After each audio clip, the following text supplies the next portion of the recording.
கேர்ஃபுல்லாக பாருங்க, அது ரொம்ப முக்கியமான ஒன்று. சின்னதாக டேமேஜ் ஆனாலும் அப்புறம் இவங்க என்கிட்ட வாங்க மாட்டாங்க.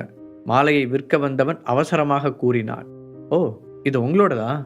நீங்கள் ஒன்றும் கவலைப்படாதீங்க, எனக்கு இந்த மாதிரி விஷயத்தில் நல்ல எக்ஸ்பீரியன்ஸ் இருக்குது, நான் இதை சேஃப்டியாக ஹேண்டில் பண்ணுவேன் என்று சொன்ன புதியவன் அந்த மாலையை நன்றாக பார்த்தான். இது எனக்கு ரொம்ப பிடிச்சிருக்கு. இந்த முத்து 1, 2ன்னு தனித்தனியாக தான் நான் இது வரைக்கும் பார்த்துருக்கேன். மொத்தமாக இத்தனை முத்துக்களை இன்னைக்கு தான் பார்க்குறேன். இதுக்கு நீங்கள் எவ்வளோ ரேட் ஃபிக்ஸ் பண்ணியிருக்கீங்க என்று கேட்டான். 5 லட்சம் கேட்குறாரு. கூட்டத்தில் இருந்த ஒரு முந்திரி கொட்டை ஸ்டாஃப் வேகமாக சொன்னான். அவ்வளோதானா? அப்படின்னா நானே இதை எடுத்துக்கிறேன்.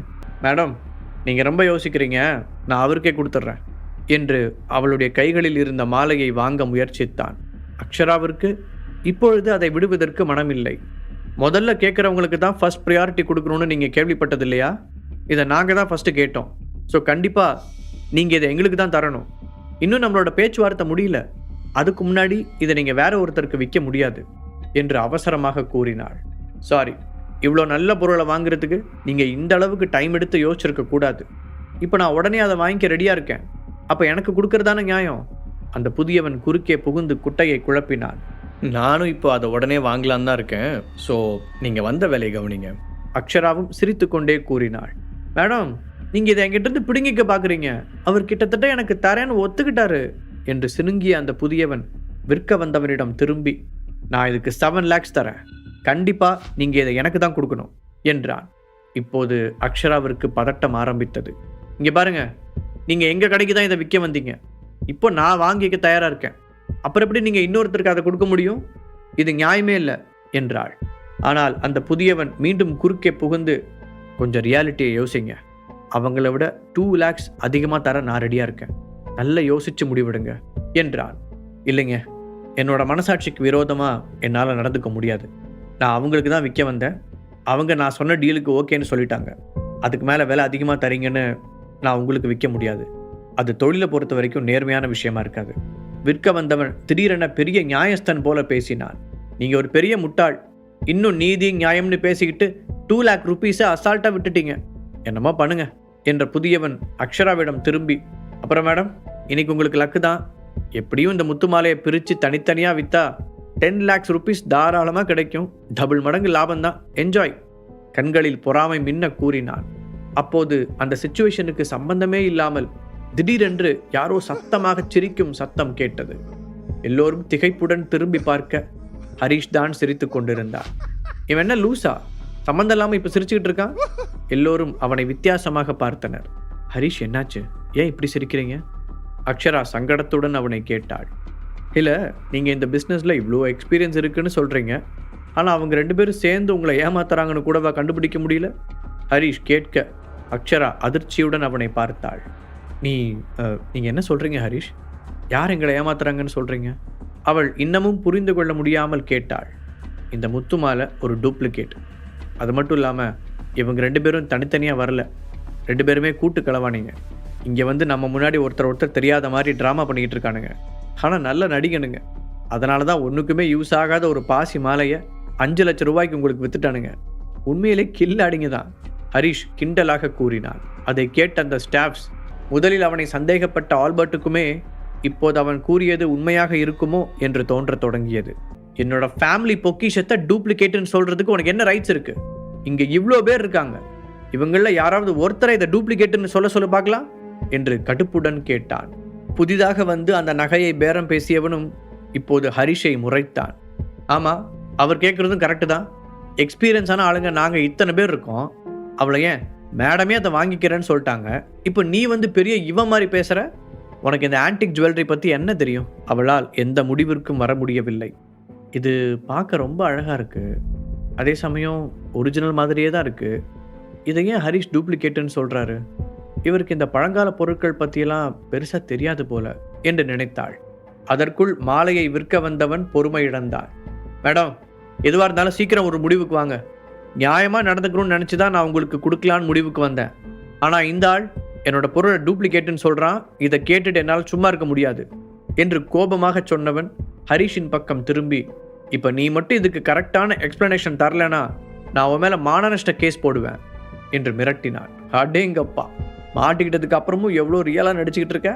அது டூப்ளிகேட்டுன்னு உனக்கும் நல்லா தெரியும், எனக்கும் நல்லா தெரியும். ஆனாலும் விடாமல் உன் நடிப்பை கண்டினியூ பண்ணுறியே. பேசாமல் நீ இந்த ஃப்ராடு வேலைலாம் விட்டுட்டு நடிக்க போயிருந்தேன்னா இந்நேரம் பெரிய ஸ்டாராக வந்திருக்கலாம். சொல்லப்போனால் உனக்கு ஆஸ்கர் கூட கிடச்சிருக்கும். அந்த அளவுக்கு உங்ககிட்ட டேலண்ட் இருக்குது. இப்போ கூட ஒன்றும் லேட் ஆகலை. இந்த ஏமாத்து வேலையெல்லாம் விட்டுட்டு நான் சொன்னதை ட்ரை பண்ணு, உனக்கு பிரைட்டான ஃப்யூச்சர் இருக்குது. அவன் மிரட்டலுக்கு பயப்படாமல் ஹரீஷ் பதிலுக்கு கிண்டல் அடித்தான். ஏய், என்ன ஓவராக பேசிட்டே போகிற? உனக்கு அவ்வளோதான் மரியாதை. மேடம், என்ன அவன் பாட்டுக்கு பேசிக்கிட்டே இருக்கா, நீங்களும் பார்த்துக்கிட்டே இருக்கீங்க? நீங்கள் இந்த கடையோட ஓனரா இல்லை அவன் ஓனரா? முத்துக்கு சொந்தக்காரன் அக்ஷராவை தூண்டிவிட பார்த்தான். அவள் சங்கடத்துடன் நெளிந்தாள். இப்போ என்ன, இது டூப்ளிகேட்டுன்னு நான் ப்ரூவ் பண்ணணும் அதானே என்று கேட்ட ஹரீஷ் அக்ஷராவிடமிருந்து அந்த பாக்ஸை வாங்கினான். இங்கே இருக்கிற எல்லாருமே இந்த ஃபீல்டில் எக்ஸ்பீரியன்ஸான ஆளுங்க தானே. அப்படின்னா ஒரு முத்தை எப்படி பியூரிட்டி செக் பண்ணுறதுன்னு உங்கள் எல்லாருக்கும் தெரிஞ்சிருக்கணும். ஒரு முத்தோட பேசிக் விஷயங்கள் சைஸ், ஷேப் அண்ட் கலர். ஆனால் இதையும் தாண்டி சில விஷயங்கள் இருக்குது என்ற ஹரீஷ் அந்த மாலையில் இருந்து ஒரு முத்தை மட்டும் தனியாக உருவி எடுத்தான். ஏய், என்ன பண்ணுற? என் முத்துக்கு ஏதாவது டேமேஜ் ஆச்சுன்னா நான் உன்னை சும்மாவே விட மாட்டேன். அதை விற்க வந்தவன் மறுபடியும் ஹரீஷை மறைமுகமாக மிரட்டினான். பொறுங்க சார், இப்போ தானே சொல்லிக்கிட்டு இருக்கேன். இது எல்லாமே இவங்க கண்டிப்பாக தெரிஞ்சுக்க வேண்டிய விஷயங்கள். அப்போ தான் உன்ன மாதிரி ஒருத்தங்கிட்ட இனிமேலாவது இவங்களாம் ஏமாறாமல் இருப்பாங்க என்று அவனை பார்த்து நக்கலாக சொன்ன ஹரீஷ் கடையில் இருந்தவர்களிடம் திரும்பி பேச ஆரம்பித்தான். ஆஃப்கோர்ஸ், இந்த முத்து பெருசாக இருக்குது, ரொம்ப பளபளப்பாக இருக்குது, பார்த்தா அச்சு அசல் ஒரிஜினலை மிஞ்சுற அளவுக்கு தான் இருக்குது. ஆனால் இதில் சில விஷயங்களை நீங்கள் மிஸ் பண்ணிட்டீங்க. எந்த ஒரு பியூர் முத்தும் இவ்வளோ பளபளப்பாக இருக்காது. அளவுக்கு மீறி பாலிஷ் போட்டால் மட்டும்தான் இந்த மாதிரி ஒரு ஷைனிங் கிடைக்கும். இதெல்லாம் விட ஒரு முத்தில் முக்கியமான விஷயம், இவ்வளோ பெரிய முத்தை உருட்டி விட்டால் அது கோலி மாதிரி தரையில் உருண்டுட்டு போகணும் என்று கூறிக்கொண்டே வந்த ஹரீஷ் அந்த இடத்தில் நிறுத்தினான். இல்லை, இவன் ஏதேதோ சொல்லி என்னை ஏமாற்ற பார்க்குறான், இது நிஜமாவே ஒரிஜினல் தான். அதை விற்க வந்தவன் உணர்ச்சி வசப்பட்டு கத்த, அவனை ஷார்ப்பாக பார்த்த ஹரீஷ் அடுத்து செய்த காரியம் அங்கிருந்த எல்லோரையும் அதிர்ச்சி அடைய வைத்தது. ஹரீஷ் அந்த முத்துமாலை போலி என்று கூறினான். அது உண்மையானது என்று அந்த நபர் பிடிவாதமாக இருக்க, ஹரீஷ் அதிலிருந்து ஒரு முத்தை மட்டும் தனியாக எடுத்து தன் இரு விரல்களுக்கும் இடையில் வைத்து சின்னதாக அழுத்தம் கொடுத்தான். அந்த முத்து பொடி பொடியாக உதிர்ந்து விழுந்தது. அந்த முத்து மாவாய் உதிர்ந்ததை பார்த்து அக்ஷராவின் வாய் ஓ மை காட் என்று முணுமுணுத்தது. இப்பொழுது ஹரீஷ் அவனை பார்த்து கேலியாய் பூர்வத்தை உயர்த்தினான். என்ன தைரியம் இருந்தா என் முத்தை இப்படி நொறுக்கியிருப்ப, இப்ப அதுக்கான காசை நீதான் தரணும் என்று கோபமாக ஆரம்பித்தவன், இப்ப நான் எங்க அம்மாவோட ட்ரீட்மெண்ட் பணத்துக்கு என்ன பண்றது என்று அழுதான். பரவாயில்ல, நேரம் ஆக ஆக உன்னோட நடிப்பு திறமையும் டெவலப் ஆயிட்டு தான் வருது. ஹரீஷ் கொஞ்சம் கூட இழகாமல் கூறினான். இல்லை, நான் உண்மைதான் சொல்கிறேன், யாரும் இவனை நம்பாதீங்க, இவன் ஏதோ பண்ணி என் முத்து மாலையை கம்மியான விலைக்கு வாங்க ட்ரை பண்ணுறான் என அவன் எல்லோரையும் பார்த்து பாவமாக முகத்தை வைத்து கொண்டு சொல்ல, ஹரீஷ் ஒரு கேலி சிரிப்புடன் அவனை பார்த்தான். தம்பி, நீ ஏமாத்தணும்னு முடிவு பண்ணியிருந்தா அதுக்காக இன்னும் கொஞ்சமாவது எஃபர்ட் போட்டிருக்கணும். இந்த சீப்பான ட்ராமாவை யாராலையும் கண்டுபிடிக்க முடியாதுன்னு நினச்சியா என்ன? கிண்டலாக கேட்டவன் அங்கிருந்த சேரை இழுத்து போட்டு கெத்தாக உட்கார்ந்தான். நீ எனக்கு ப்ரூவ் பண்ணணும், இல்லாட்டி நான் கேட்குற நஷ்டஈட்டை நீ கன்ஃபார்மாக கொடுக்கணும். அந்த மாலைக்கு சொந்தக்காரன் தான் பிடித்த முயலுக்கு 3 கால் தான் என்பதில் உறுதியாக இருந்தான். அப்படின்னா நீ இதுக்கு மேலேயும் பிடிவாதமாக தான் இருக்க, அவ்வளோ கான்ஃபிடென்ஸு? ரைட்டு என்ற ஹரீஷ் அக்ஷராவிடம், உங்கள் லேபில் லேட்டஸ்டான டெஸ்டிங் எக்யூப்மெண்ட்ஸ்லாம் வச்சுருப்பீங்கன்னு நினைக்கிறேன், அதை இங்கே கொஞ்சம் எடுத்துகிட்டு வர முடியுமா? இங்கே இருக்கிற எல்லார் மனசுலேயும் சந்தேகம் இருக்குது, ஸோ அதை இங்கே வச்சே தீர்த்து வச்சுருவோம் என்றான். அதை கேட்டதும் எதிரில் இருந்தவனின் முகம் மாறியது. ஹரீஷ், இது பார்க்க அப்படியே ஒரிஜினல் மாதிரியே இருக்கே, இந்த அளவுக்கு ஒரு பொருளை உண்மை மாதிரியே தயாரிக்க முடியுமா என்ன? அக்ஷரா சந்தேகத்துடன் கேட்க, அதுதான் அவங்களோட திறமை. ஏமாத்துறவன் எப்பவும் ரொம்ப புத்திசாலியாக தான் இருப்பான். அதுவும் இந்த மாதிரி டெக்னிக்கலாக ஏமாற்ற நினைக்கிறவன் அதுக்கேற்ற மாதிரி எல்லா விஷயத்தையும் கற்று வச்சுருப்பான். ஆல்பர்ட், நீங்கள் போய் அந்த மிஷினை எடுத்துகிட்டு வாங்க. அக்ஷரா சொல்ல, இல்லை, இதுக்கு நான் ஒத்துக்க மாட்டேன், இது ஒரு பெரிய கடைன்னு நம்பி தான் நான் இங்கே வந்தேன். ஆனால் நீங்கள் என்னோட பொருளை நம்பாத பட்சத்தில் நான் அதை இங்கே விற்க விரும்பலை என்றபடி ஹரீஷின் கையில் இருந்த முத்து மாலையை அவன் பிடுங்க முயற்சித்தான். சடனாக ஒரே செகண்டில் கையை பின்னுக்கு இழுத்த ஹரீஷ், என்னப்பா பட்டுன்னு இப்படி சரண்டர் ஆயிட்ட? இப்போ நான் உன்னை விட்டா நீ இது மாதிரி எத்தனை பேரை ஏமாத்த நினைப்ப, ஸோ அதுக்கான வாய்ப்பை நான் தரப்போறதில்லை என்றான். என்ன உளர்ற? நான் யாரையும் ஏமாத்தலாம்னு நினைக்கல என்று அப்போதும் அந்த நபர் தன்னை சாதாரணமாக காட்டிக்கொள்ள முயற்சிக்க, அப்படியா, அப்போ ஒரு 10 மினிட்ஸ் வெயிட் பண்ணு, அந்த மிஷின் இப்போ வந்துடும் என்ற ஹரிஷ், ஆல்பர்ட் சார், அப்படியே போலீஸுக்கும் கால் பண்ணிருங்க, அவங்களும் வந்துட்டோம் என்றான் ஹரிஷ். இப்போ போலீஸா? அவங்க எதுக்கு என்று அவசரமாக பதட்டத்துடன் கேட்டான் அந்த முத்துமாலைக்கு சொந்தக்காரன். வேற எதுக்கு? உன்னோட மாலை டூப்ளிகேட்டுன்னு ப்ரூவ் பண்ணதுக்கப்புறம் அதுக்கான மரியாதையை கொடுக்கறதுக்கு தான். நக்கலாக சொன்ன ஹரிஷ் அவனுக்கு வியர்க்கத் தொடங்கியது. என்ன, மாட்டிக்க போறோன்னு பயமா என்று உட்கார்ந்தபடியே லேசாக முன்னால் குனிந்து கேட்டான். பயமா? அதெல்லாம் ஒன்றும் இல்லையே என்றவன் முகத்தில் வழிந்த தன்னுடைய வேர்வையை துடைத்து கொண்டே பேசினான். இந்த இடைவெளியில் பொருள் வாங்க வந்த அந்த இரண்டாவது ஆள் மற்றவர்களின் கவனத்தை கவராமல் நைஸாக எழுந்து வெளியேற பார்க்க ஹரிஷ் சட்டென தன் காலை நீட்டினான். அவனை தாண்டி செல்ல முயற்சித்தவன் அப்படியே கால் தடுக்கி தலைக்குப்புற விழுந்தான். ஏன் கிளம்புறது இவ்வளோ அவசரம்? உன் கூட்டாளியை வேற விட்டுட்டு ஓடுற? ஹரிஷ் கீழே கிடந்தவனை பார்த்து கிண்டலாக கேட்க அவன் திருவென விழித்தான். பின் ஏதோ யோசித்தவன் சுதாரித்து எழுந்து நின்று முத்துமாலைக்கு சொந்தக்காரனை பார்த்து, நீ இவ்வளோ பெரிய ஏமாத்துக்காரனா இருப்பான்னு நான் நினைக்கவே இல்லைப்பா. இப்போ எனக்கும் உன் மேலே சந்தேகமாக தான் இருக்கு. தேங்க் காட், கொஞ்ச நேரத்தில் நானும் சேர்ந்து ஏமாந்து போயிருப்பேன். என்னோட 7 lakhs தப்பிச்சுது என்று சொல்லிக்கொண்டே மீண்டும் அங்கிருந்து வெளியே போக முயற்சி செய்தான். அதற்குள் அவனது கையை எட்டி பிடித்த ஹரிஷ், என்ன நண்பா இப்படி பண்ற? பிரச்சனைன்னு வந்த உடனே ஃப்ரெண்டை கழட்டி விட்டுட்ட பாத்தியா என்று சிரித்து கொண்டே கேட்டான். எக்ஸ்கியூஸ் மீ, வார்த்தையை அளந்து பேசுங்க. நீங்கள் தேவையில்லாமல் என்னை சந்தேகப்படுறீங்க. நான் ஒரு பிஸ்னஸ் மேன், என்கிட்ட ஐடி கார்டு கூட இருக்கு. பாக்கெட்டில் இருந்த ஐடி கார்டை எடுத்து ஸ்டைலாக நீட்டினான் அவன். ஓ அப்படியா, சாரி சார் என்ற ஹரிஷ் முத்துமாலையை விற்க வந்தவனிடம் திரும்பி, இவனையா உன்னோட பார்ட்னரை செலக்ட் பண்ணி இவ்வளோ பெரிய வேலையை செய்ய வந்த? பாத்தியா, போலீஸ்னு சொன்ன உடனே ஒன்றை மட்டும் மாட்டி விட்டுட்டு எஸ்கேப் ஆக பார்க்குறான் என்று கேட்க முதலாம் அவனின் முகம் மாறியது. அதற்குள் இரண்டாவது ஆள், ஹலோ என்ன பண்ணுறீங்க? விடுங்க, நான் ஒன்றும் திருடன் கிடையாது, நானும் உங்களை மாதிரி பாதிக்கப்பட்டவன் தான் என கெத்தை விடாமல் பேசினான். ஆனால் அவன் எவ்வளவு ட்ரை செய்த போதும் அவனால் ஹரிஷின் பிடியில் இருந்து கையை உருவ முடியவில்லை. இவனோட என்ன கையா இல்லை உடும்பா, இந்த அளவுக்கு டைட்டாக பிடிச்சிருக்கான்?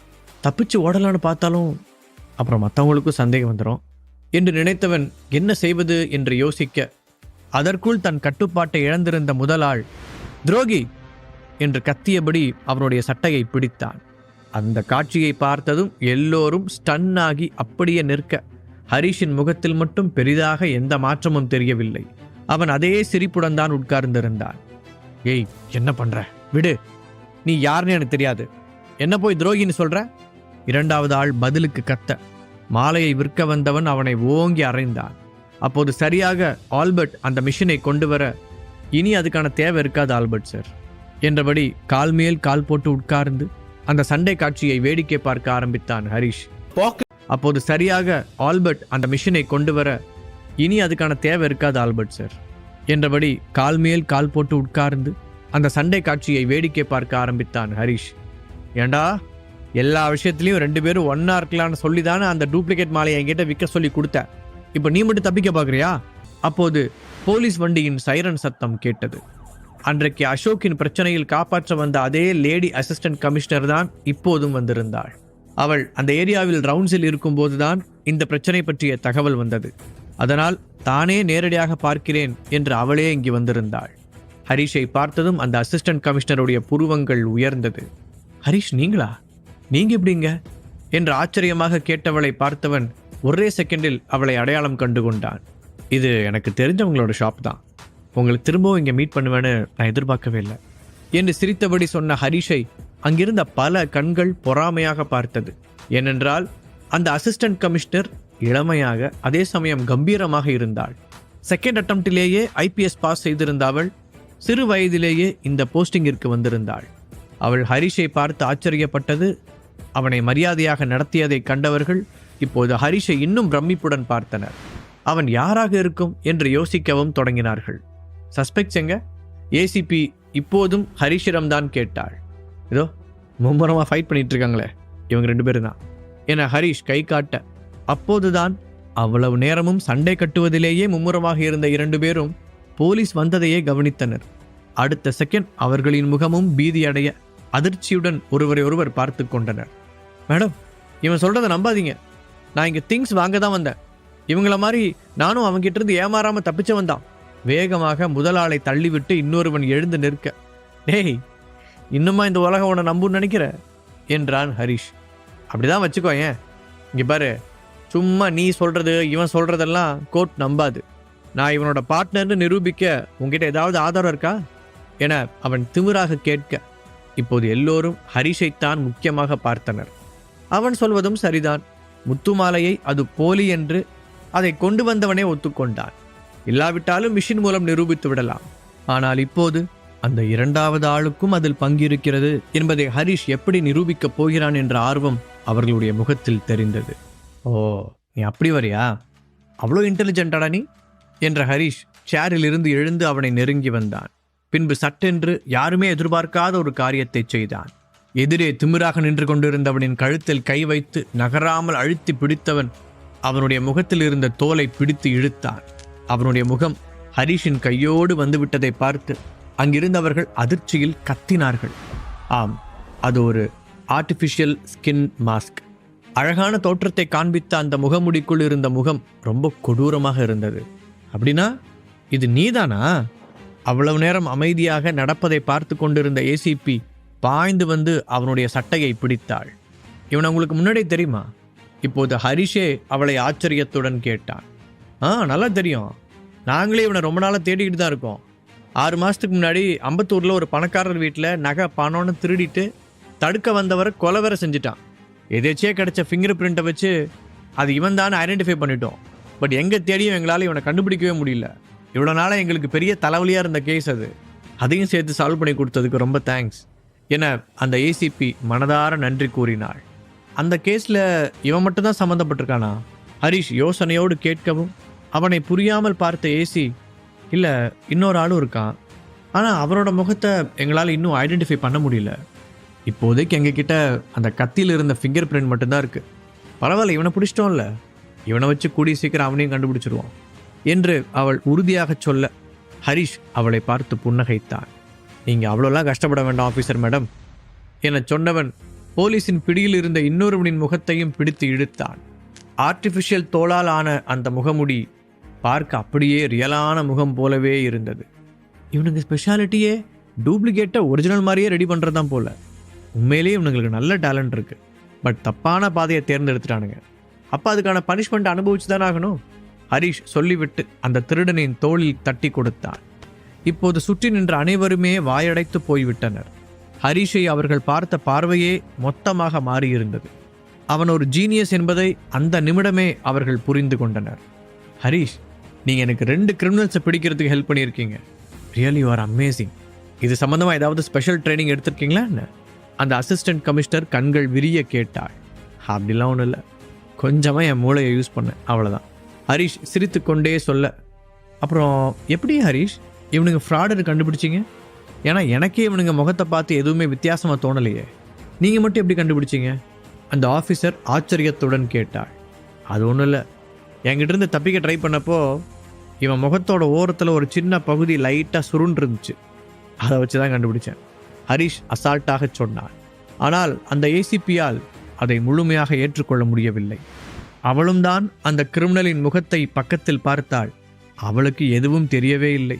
அவள் மீண்டும் சந்தேகத்துடன் ஹரிஷிடம் கேட்க, சிம்பிள், அந்த அளவுக்கு என்னோட கண் பார்வை ரொம்ப ஷார்ப்பாக இருக்குன்னு அர்த்தம். ஹரிஷ் சாதாரணமாக பதில் சொன்னான். அவன் அந்த விஷயத்தை பற்றி பெரிதாக அலட்டிக் கொள்ளவில்லை.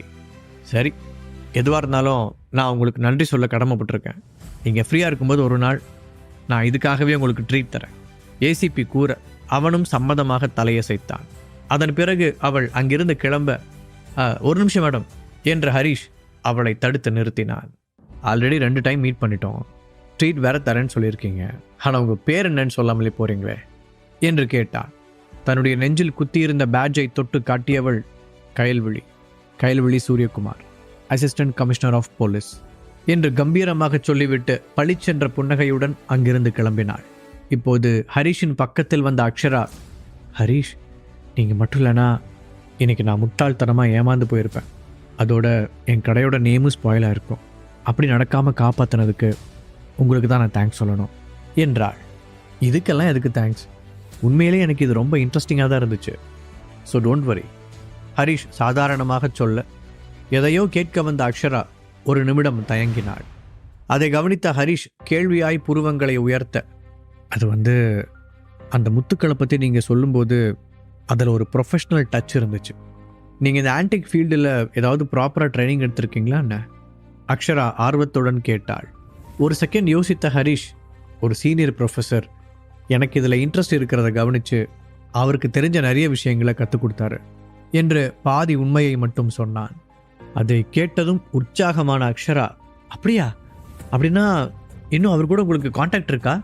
முடிஞ்சா அவரோட அட்ரஸை தர முடியுமா என்று கேட்டாள். ஒரே பார்வையில் எப்படி அவன் டூப்ளிகேட்டை கண்டுபிடித்தான் என்பது இன்னமும் கூட அவளுக்கு ஆச்சரியமாகத்தான் இருந்தது. அக்ஷரா சொன்னால் அது சரியாதான் இருக்கும் என்று இந்த துறையில் பெயர் பெற்ற அவளை விடவும் அவனுடைய திறன் ரொம்பவே நுணுக்கமாக இருந்தது. அதனால் அவருடைய குரு இன்னும் ஜீனியஸாக இருக்க வேண்டும் என்று அவள் நினைத்தாள். சாரி அக்ஷரா, நான் அவரை பார்த்தே ரொம்ப நாள் இல்லை ரொம்ப வருஷங்களே ஆயிடுச்சு. எதையோ நினைத்து பெருமூச்சு விட்டபடி ஹரிஷ் சொல்ல அக்ஷராவின் முகத்தில் ஏமாற்றம் தெரிந்தது. ஓகே, பட் நான் உங்ககிட்ட இன்னொரு ஹெல்ப் கேட்கலாமா என்றவள், Akshara fine jewellery and antics ஷாப்புக்கு கன்சல்டன்ட் ஸ்பெஷலிஸ்டாக உங்களை அப்பாயிண்ட் பண்ணணும்னு நினைக்கிறேன் என்று ஒரு வழியாக மனதில் இருந்ததை கேட்டுவிட்டாள். எங்கே அவன் மறுத்து விடுவானோ என பயந்தவள், அதுக்காக நீங்கள் டெய்லியும் இங்கே வேலைக்கு வர தேவையில்லை. எனக்கு ஹெல்ப் தேவைப்படும் போது நான் உங்களை கூப்பிட்றேன். அப்போ வந்தால் போதும். இதுக்காக உங்களுக்கு மந்த்லி 50,000 வரைக்கும் என்னால் சேலரி தர முடியும். அது ஓகேவா இருக்குமா என்று அவசரமாக எக்ஸ்பிளைன் செய்துவிட்டு அவனுடைய முகத்தையே ஆர்வமாக பார்த்தாள். அவள் கூறிய சேலரி ஹரிஷுக்கு இப்போது ஒரு விஷயமே இல்லை என்றாலும் அவன் 2 விஷயங்களை யோசித்து அந்த வேலையை ஏற்றுக்கொள்ளலாம் என்று தீர்மானித்தான். முதல் விஷயம், எப்படி இருந்தாலும் இது அவனுக்கு பிடித்த வேலை. அண்ட் செகண்ட் திங், எப்போதாவது சந்தனா அவனிடம் என்ன வேலை பார்க்கிறான் என்று கேட்டால் சட்டென்று இதை காட்டிவிடலாம். ஒரே கல்ல 2 மாங்கா. இது கூட நல்ல ஐடியாவாக இருக்கே என்று நினைத்தவன், ஒர்க்கில் ஃப்ரீடமும் கொடுத்து போனஸாக சேலரியும் தரேன்னு சொல்கிறீங்க. யாராவது இப்படி ஒரு ஆஃபரை வேணான்னு சொல்லுவாங்களா? ஸோ இதை நான் அக்செப்ட் பண்ணிக்கிறேன் என்று சிரித்து கொண்டே கூறினான். அதை கேட்டதும் அக்ஷராவிற்கு ரொம்ப சந்தோஷமாகிவிட திரும்ப திரும்ப அவனுக்கு நன்றி கூறினாள். ஓகே அக்ஷரா, நான் ரொம்ப டைம் ஆயிடுச்சு, அப்புறம் பார்க்கலாம், ஏதாவது தேவைன்னா கால் பண்ணுங்க என்றபடி கிளம்பியவன் எதையோ நினைத்தது போல ஒரு நிமிடம் நின்றான். அவன் தயங்கி நிற்பதை பார்த்த அக்ஷரா, என்னாச்சு ஹரிஷ், ஏதாவது மறந்துட்டீங்களா? நீங்கள் கொண்டு வந்த பேங்கிள்ஸை நான் ஆல்ரெடி கொடுத்துட்டேனே என்றாள். அதில் நான் ரொம்ப வருஷம் கழித்து ஒரு வேலையில் ஜாயின் பண்ணியிருக்கேன். ஸோ எனக்கு சேலரியில் அட்வான்ஸ் மாதிரி ஏதாவது அமௌண்ட் தர முடியுமா என கேட்டான். அதை கேட்டவுடன் அக்ஷராவின் முகத்தில் ஒரு ஆச்சரியம் தெரிந்தது. ஆனால் அதை வெளிக்காட்டி கொள்ளாமல், ஷோர் ஹரிஷ், ஆக்சுவலி நீங்கள் எனக்கு பண்ண ஹெல்ப்புக்கு நான் முதல்ல அதை கொடுத்துருக்கணும் என்று சொன்னபடி தங்கள் கடையின் கேஷியரை அழைத்தாள். நோனோ, அது ஒரு ஃப்ரெண்டாக நான் உங்களுக்கு பண்ண ஹெல்ப். நீங்கள் என்னோட இந்த மந்த் சேலரியில் அட்வான்ஸ் கொடுத்தா போதும். ஹரிஷ் சொல்லி கொண்டு இருக்கும் போதே 20,000 ரூபாயை அவனிடம் நீட்டினாள் அக்ஷரா. இது போதுமா ஹரிஷ்? அவள் கேட்க, இதுவே அதிகம், தேங்க்யூ ஸோ மச் அக்ஷரா என்றவன் உற்சாகமாக அங்கிருந்து வெளியில் வந்தான். ராஜேஸ்வரன் ஃபேமிலிக்காக ஆனந்திடம் கொடுத்தது போக அவன் அக்கவுண்டில் மிச்சம் இருக்கும் அமௌண்ட்டே கோடிகளில் தேரும்.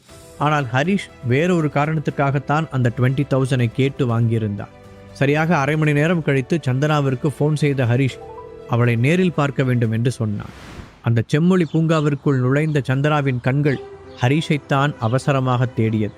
அவன் திடீரென ஃபோன் செய்து அவளை பார்க்க வேண்டும் என்று சொன்னவுடன் மற்ற வேலைகளையெல்லாம் விட்டுவிட்டு சந்தனா உடனே கிளம்பி வந்திருந்தாள். அவன் வீட்டை விட்டு போன பிறகு சந்தனாவுமே அவனை ரொம்ப மிஸ் செய்தாள். தூரத்தில் வரும் சந்தனாவை பார்த்தவுடன் ஹரிஷ் உற்சாகமாக கையசைக்க சந்தனா அவன் பக்கத்தில் போய் உட்கார்ந்தாள். கொஞ்ச நேரம் எதுவும் பேச முடியாமல் இருவரும் ஒருவரையொருவர் பார்த்து கொண்டிருக்க சட்டென்று தன்னை மீட்டு கொண்ட ஹரிஷ் அவன் பின்னால் வைத்திருந்த பாக்ஸை எடுத்து அவளிடம் நீட்டினான். அதை பார்த்த சந்தனாவின் கண்கள் விரிந்தன. என்ன ஹரி இது என அவள் திகைப்புடன் கேட்க, அதை வாங்கி பிரித்து பார்த்தா தெரிய போகுது என்றான் ஹரிஷ். அவளும் ஆர்வமாக அந்த பாக்ஸை பிரிக்க உள்ளே அவளுக்கு பிடித்த லாவெண்டர் கலரில் அழகான டிசைனர் சாரி ஒன்று இருந்தது. அதை ஆசையாக தடவி பார்த்தவள், என்ன ஹரி சடனா இப்படிலாம் சர்ப்ரைஸ் பண்ற என சந்தோஷத்துடன் கேட்டாள். பிடிச்சிருக்கா பேபி? ஹரிஷ் ஒற்றை வார்த்தையில் பதிலுக்கு கேட்க, ரொம்ப என்றவள் திடீரென ஏதோ ஞாபகம் வந்தவளாக, ஹரி இந்த சாரி எப்படியும் 20,000க்கு குறையாது, இது எப்படி என்று இழுத்தாள். உனக்கேது அவ்வளோ காசு என்று நேரடியாக கேட்க அவளுக்கு சங்கடமாக இருந்தது. அவனிடம் இப்போதெல்லாம் பணப்புழக்கம் இருப்பதை அவளும் கவனித்திருந்தாள். இருந்தாலும் அவளால் கேட்காமல் இருக்க முடியவில்லை. நீ என்ன கேட்க வரேன்னு எனக்கு நல்லாவே புரியுது. அதை கேட்கறதுக்கு எதுக்கு இவ்வளோ யோசிக்கிற? நான் இப்போ புதுசாக ஒரு வேலையில் ஜாயின் பண்ணியிருக்கேன்னு சொன்னேன் இல்லையா, அங்கே நான் அட்டன் பண்ண ஒரு டீல் சக்ஸஸ் ஆனதுனால சின்ன போனஸ் மாதிரி கொடுத்தாங்க. நாளைக்கு உனக்கு முக்கியமான நாளுங்கிறதுனால இந்த சாரியை வாங்கிட்டு வந்தேன். ஹரிஷ் சொல்ல சந்தனாவின் கண்கள் கலங்கியது. அவர்கள் காதலித்த காலத்தில் ஹரிஷ் இப்படித்தான் சின்ன சின்ன சர்ப்ரைஸ் கொடுத்து கொண்டே இருப்பான். கல்யாணம் முடிந்ததும் எல்லாம் தலைகீழாக மாறியிருக்க தாமரை இலை தண்ணீரை போல ஒரு வாழ்க்கையை வாழ வேண்டியிருந்தது. இப்போது கொஞ்ச நாட்களாக ஹரிஷிடம் அந்த பழைய உற்சாகமும் துள்ளலும் திரும்பி வந்திருப்பதை உணர்ந்தவளுக்கு சந்தோஷம் தாங்க முடியவில்லை. இந்த இடைப்பட்ட 2 வருஷங்கள் அவர்களுடைய வாழ்க்கை வேறொரு பாதையில் பயணித்திருக்க இந்த பழைய ஹரிஷ் அவளுக்கு ரொம்ப புதிதாய் தெரிந்தான். ஹரி, நீ எப்போ வீட்டுக்கு வருவ என்று திடீரென கேட்டாள். அவளுடைய குரலில் ஏக்கம் வழிந்தோடியது. அவர்களுக்குள் எத்தனையோ மனஸ்தாபங்கள் வந்தபோதும் கல்யாணம் முடிந்த இந்த 2 வருடங்களில் ஹரிஷ் ஒரு நாள் கூட அவளை விட்டு பிரிந்து வெளியே தங்கியதே இல்லை. தன் பழைய நண்பர்களை சந்தித்த அன்றுதான் முதலாக வீட்டிற்கு வராமல் இருந்தான். பாக்கெட் எஃப்எம் ஆப்பை டவுன்லோட் பண்ணி கிங் ஆடியோ சீரீஸை கேட்க ஸ்டார்ட் பண்ணுங்க.